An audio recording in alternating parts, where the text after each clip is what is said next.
বাংলার রাজনীতিতে এখন বাঙালি অস্মিতা বেশ চর্চার বিষয়। আর এর মধ্যেই রাজ্যের মন্ত্রী অরূপ বিশ্বাস বলছেন, পিছিয়ে থাকবে না বাংলা ছবি।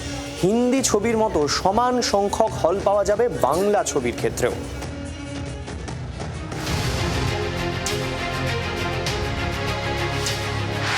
ভোটের আগে রাস্তার রাজনীতির দখল নিয়ে বাংলা ও বাঙালির অস্মিতার ইস্যু।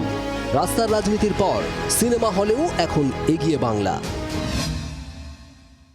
আমরা এইটুকু বলতে পারি, বাংলা সিনেমাই প্রাধান্য পায়। আমরা এইটুকু বলতে পারি, বাংলা সিনেমাই প্রাধান্য পায়।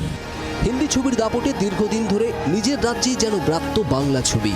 বড় বাজেটের হিন্দি ছবি মুক্তি পেলেই রাজ্যের হলগুলি থেকে কার্যত উধাও হয়ে যায় বাংলা সিনেমা। মাল্টিপ্লেক্সে প্রাইম টাইমে শো পাওয়াও কঠিন হয়ে পড়ে। এই নিয়ে টলিউডের ক্ষোভ দীর্ঘদিনের। তবে দেব শুভশ্রীর বহু প্রতীক্ষিত ছবি ধূমকেতু মুক্তির আগে বিষয়টি নতুন করে সামনে আসে। সরাসরি মুখ্যমন্ত্রী মমতা বন্দ্যোপাধ্যায়কে চিঠি লেখেন প্রসেনজিৎ চট্টোপাধ্যায়, ঋতুপর্ণা সেনগুপ্ত, সৃজিত মুখোপাধ্যায়রা। এই চিঠির প্রেক্ষিতেই এদিন টলিউডের প্রযোজক, পরিচালক ও অভিনেতাদের সঙ্গে নবান্নে বৈঠক করলেন মন্ত্রী অরূপ বিশ্বাস। বৈঠক শেষে তিনি স্পষ্ট জানিয়ে দিলেন, নিজের রাজ্যে আর কোণঠাসা হয়ে থাকবে না বাংলা ছবি। বাংলা ভাষাকে গলা টিপে মারার একটা চেষ্টা হচ্ছে। মানে মাননীয় মুখ্যমন্ত্রী আর একটা ভাষা আন্দোলন চালু করেছেন সর্বত্র। কেউ বলছেন বাংলা নাকি কোনো ভাষাই নেই, রবীন্দ্রনাথ ঠাকুরের ভাষা নাকি ভাষাই নেই। তো সেইটা নিয়েই হয়েছে। আমরা সবাই বাংলা ভাষাকে যাতে আরও বেশি করে বাংলা সিনেমা তৈরি হয়, বাংলা সিনেমা যাতে দর্শকরা দেখতে পান, তার যে নিয়ে আলোচনা। এবং আমরা এইটুকু বলতে পারি, বাংলা সিনেমাই প্রাধান্য পায়। বাংলা ছবি নিয়ে রাজ্যের এই উদ্যোগে খুশি টলিপাড়া।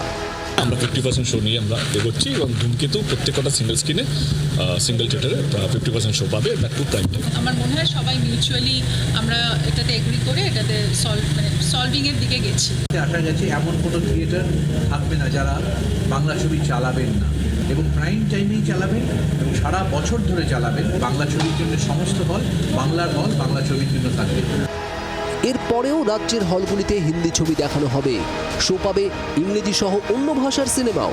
কিন্তু বাংলার হলে বাংলা ছবি যে অগ্রাধিকার, নন্দনের বৈঠকের পর তা স্পষ্ট। ক্যামেরায় পিন্টুর সঙ্গে রণয়ের রিপোর্ট, জি24 ঘন্টা। বাংলার আওয়াজ, বাঙালির আবেগ, জি24 ঘন্টা।